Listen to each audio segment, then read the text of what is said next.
The June 2025 Steam Next Fest is over, and I've seen some cool games. Let's check them out.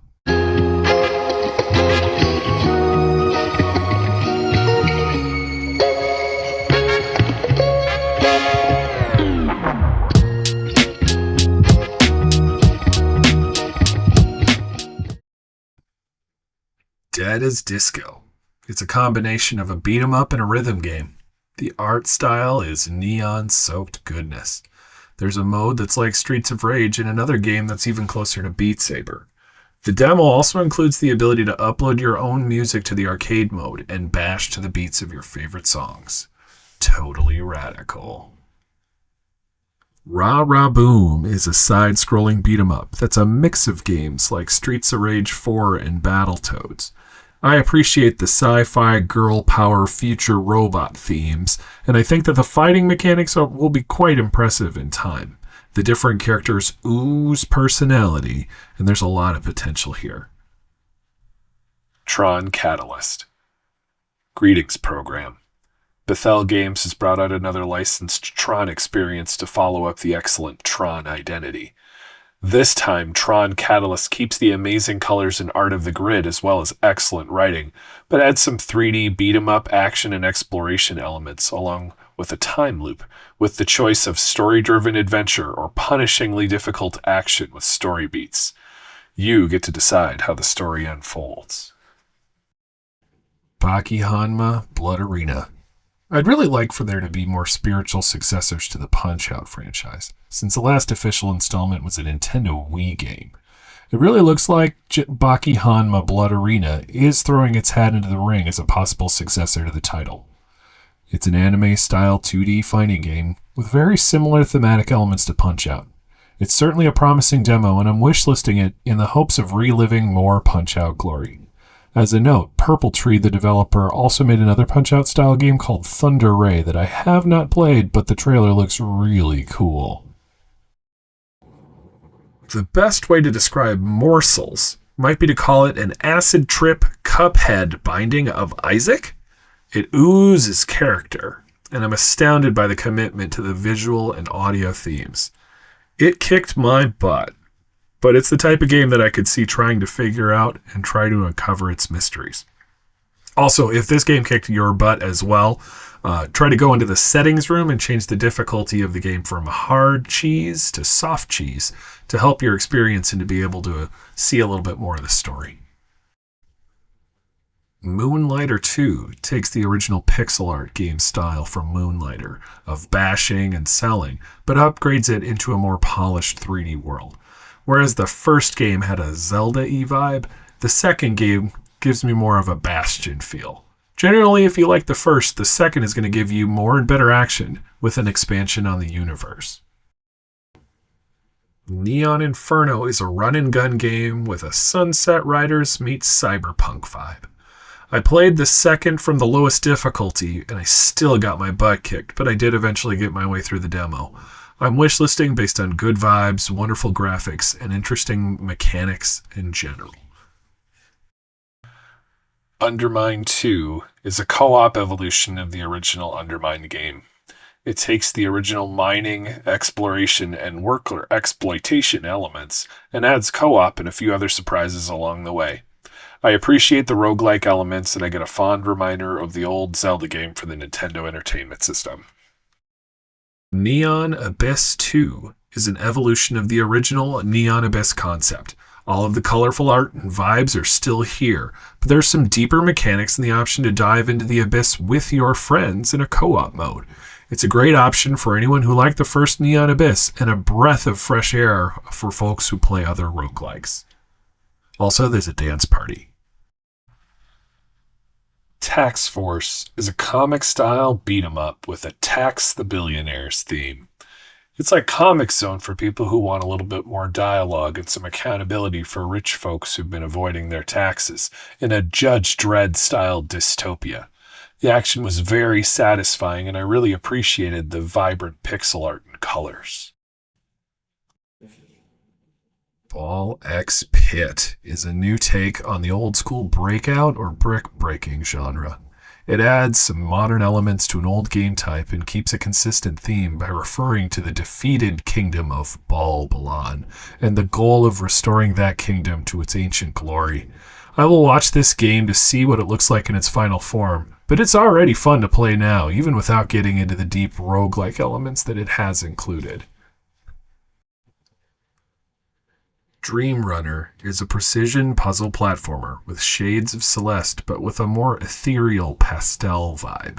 I had the pleasure of meeting the developers at MDev in the Midwest, and I am happy to see that the different traversal elements and tight controls create an experience that's part puzzle game, part precision platformer, and all good vibes.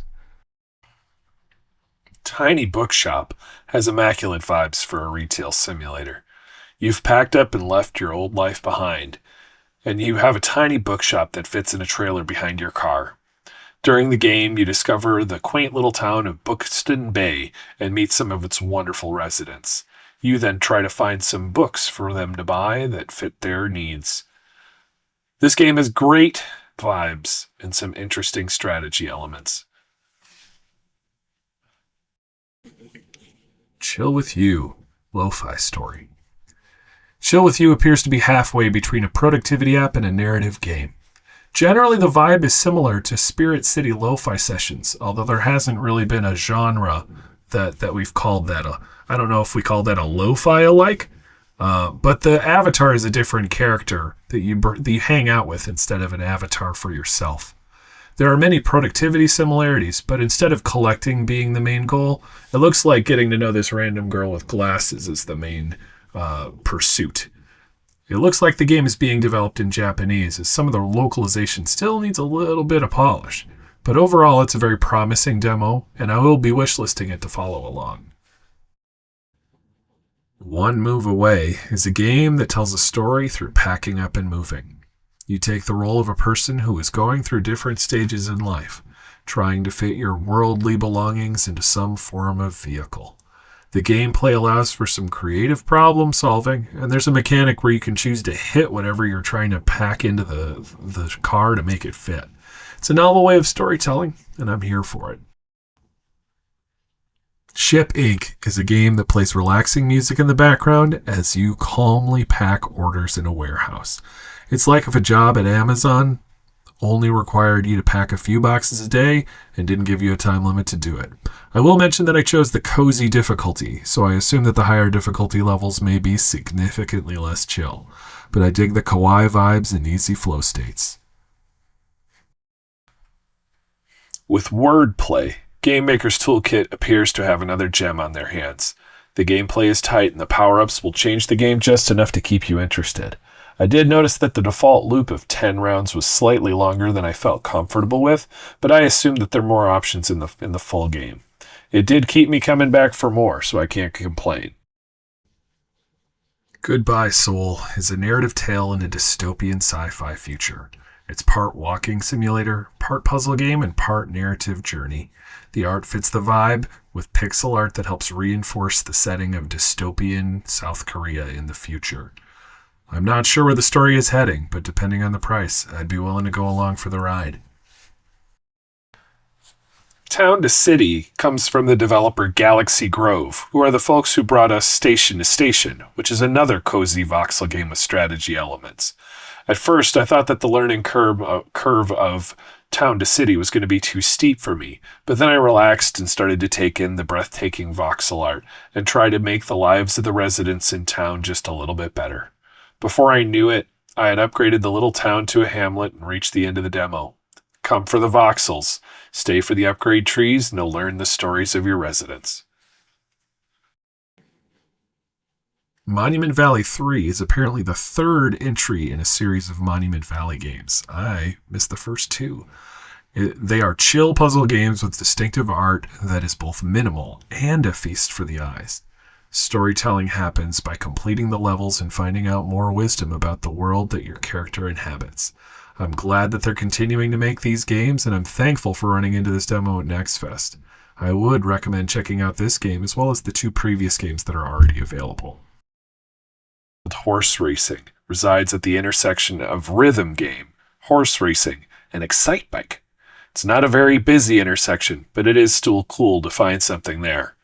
The default controls are a bit button mashy, but I was happy to see that there were options for both controller and keyboard in the demo, even if the controller buttons weren't called out by the button prompts. In the controller mode, the twin sticks do the work of the button pushing. I appreciated the horse puns, the racing, and the pixel art. This is worth a watch. Speed Demons 2 is a side-scrolling racing game with a few different racing modes, from straight-up racing to chasing, slalom style, or more destruction-oriented modes. It could use a little bit more polish, but the main mechanics are pretty good, and I'd be willing to check it out.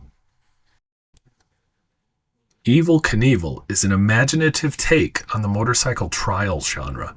You go through a variety of stunt challenges that culminate in increasingly long, ridiculous jumps. I have enjoyed trial-style games in the past, and the theme is a delightful throwback, while also adding new elements to the genre. Jump on. Day of Drift feels like a game that is the love child of RC Pro-Am and the Fast and the Furious Tokyo Drift. The music is catchy and crunchy, and the controls allow for gamers to gain in skill. Also, the game tracks drift points so that you can show off your skills to your friends or just try to beat your own top score.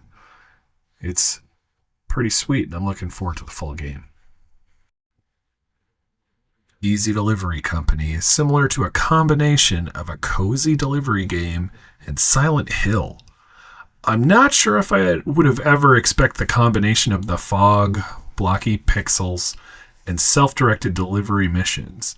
It was certainly a surprise for me to enjoy this game, as I'm not usually a spooky game fan, but I appreciated the winter weather and delivery vehicle tunes. Check it out. Into the Grid is a combination between a card battler and a computer hacking adventure game.